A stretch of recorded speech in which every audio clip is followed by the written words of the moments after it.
hey, if you have data about your customers, employees, or suppliers, then watch this video, because a new law means that you could be at risk at getting fined 20 million euros.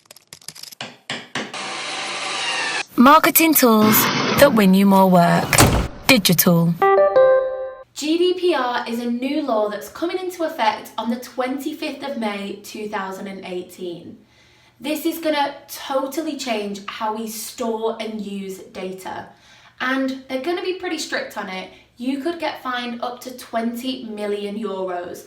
So make sure that you're doing everything so that you're compliant with GDPR. The problem is that a lot of information out there about GDPR is vague and full of legal jargon, and it's confusing. How do you know how to be compliant with GDPR? Luckily, we've broke it down into 10 tips you need to know to make sure you're complying to all the new laws. The reason these new GDPR laws have come about is because the last time data protection laws were created was in the 90s. Since then, there's been a boom of technology with things like the internet, and people feel that they've lost control of how their data is being used and stored. So the GDPR's laws are quite a positive thing because they're allowing the everyday person to take back control of what data people have on them. To ensure you're compliant with GDPR, the first thing you need to know is what data do you have on people? And that leads me to tip number 1. Store all of the data you have on your employees, suppliers, and customers in an organized fashion. This is going to be helpful for 2 reasons. The first is that if a person said, "Hey business, what information do you have on me?" you want to be able to get all of that information to them as quickly as possible and as accurately as possible. So make sure all the data you have is organized so you can do that. Second reason that's important is that if you were to ever be investigated by the GDPR, you want to make sure that you're showing that you know what data you have on everyone. So store it in a really organized way. Now, what is data?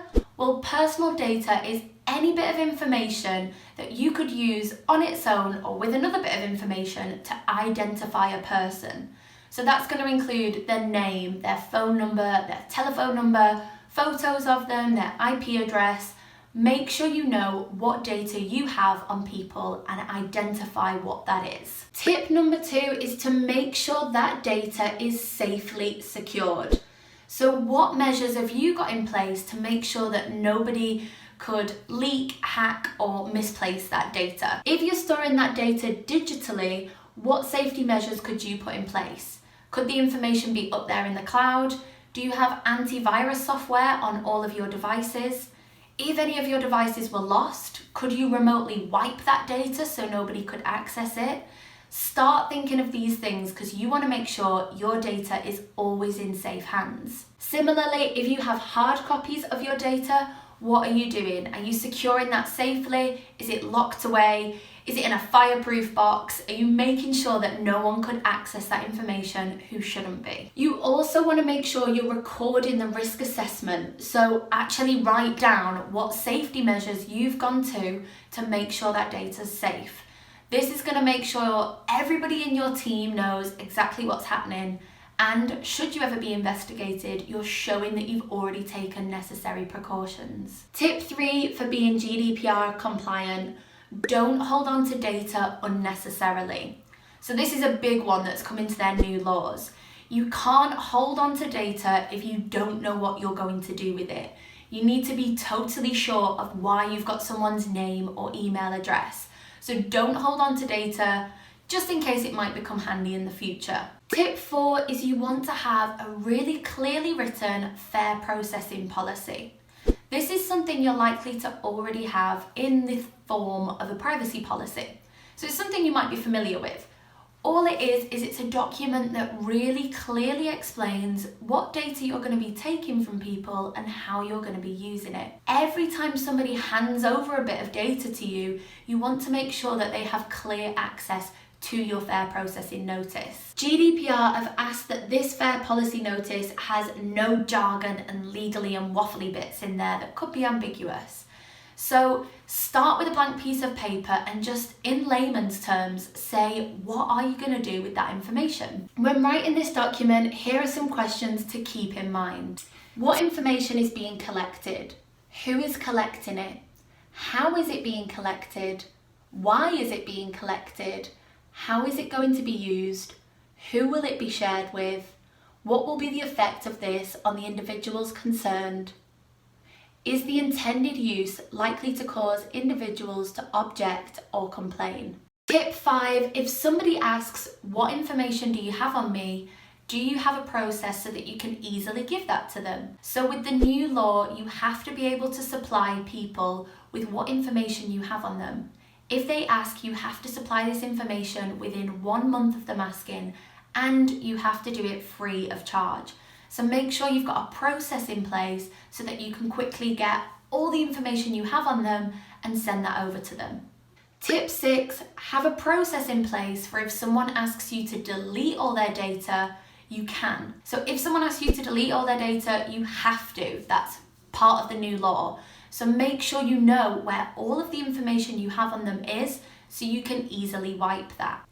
Now let's talk marketing and how the laws are going to affect that. Tip 7, allow people to positively opt in to you having their data and using it for marketing purposes. So what does this mean? It means that if you're going to use someone's data for marketing, they have to take some sort of action to say, yes, you can have my data and yes, you can use it for these reasons. That's known as positively opt-in. It used to be the case that you would go onto a website and there would be a pre-ticked box that says, yeah, you can use my data for whatever. That's not the case anymore. People have to actively tick that box or take another action. Some good examples of getting people to positively opt in is having a tick box next to a contact form that says, yes, you can use my data, and someone has to tick that. Or to have a double opt-in. This is when an email comes through to their inbox that says, click this button to be part of our mailing list or so that we can use your information for X, Y, and Z. If you're collecting people's information in person, you could get them to sign something to say that they're happy for you to use their data in this way, or you could get them to tick a box that says, I'm happy for you to do this. Whatever it is, make sure that someone is taking an action and you have evidence that they did that. Tip 8, try layered opt-in forms. This is something the GDPR have said they're fine with and something I really like. So they look a little bit like this. This layered opt-in form allows users to have easy access to understand their information and how it's going to be used, but it doesn't look messy. Instead, they can click on a button and delve into more information if they'd like about how you're going to use it. Tip 9, if you're using people's information to send them marketing, make it really easy for them to opt out of it. If you're using emails, you need to make sure people can unsubscribe. Same with things like text messages and call services. Similarly, if you're sending people mail, make sure that you're writing something at the bottom that tells them how they can stop receiving this mail. The information for opting out should be really clear and really obvious. Don't use any small print. Also, make sure you have a really strict policy on how you're going to make sure someone that opts out doesn't get any more marketing materials from you. This is where you could really fall short to GDPR law and get reported. And that's when them 20 million euro fines are going to come knocking at your door, which we don't want. So you need that policy. If someone doesn't want to receive anything anymore, make sure everyone in your team knows that and they're no longer receiving it. Tip 10 is make sure all your team know about the new GDPR laws. I would actually put this in an email, again, just to show GDPR that you're being very conscious of the laws. Train all of your employees on everything we've spoke about today because it's just as important that they do it so your whole business isn't liable. To be extra safe, I would also appoint you or someone in your team to be the data protection officer. And make sure you've got this in writing. This means that that person is responsible for enforcing all the tips we've spoke about today. Giving one person total responsibility means that these tips are much more likely to get enforced because them checks and balances are in place in your business. Now, they're all the tips that you want to go and implement straight away because the 25th of May is coming up soon. But we've also been talking to a lot of our customers about GDPR, and some questions just keep coming up time and time again. So let me try and answer them for you now. What if I want to buy data? How do I ensure that that is GDPR compliant?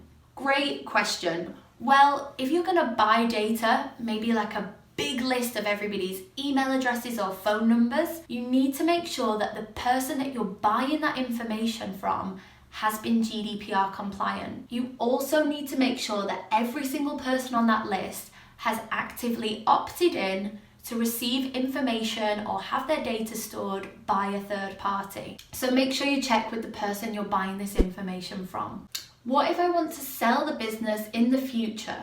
Can I pass on the data I have on my employees, suppliers, and customers to the new business owner? Okay, in this case, you want to have an assignment clause within your fair processing notice. The assignment clause should really clearly state that if somebody else was to buy your business, the new business owner will have all that data that you've collected on someone. They will then own it and use it for the same purposes that you have. You also just want to make it really clear to the new business owner, this is what we said we were going to use the information for, and you can't use the information for anything else unless you contact everyone again and ask them to positively opt in.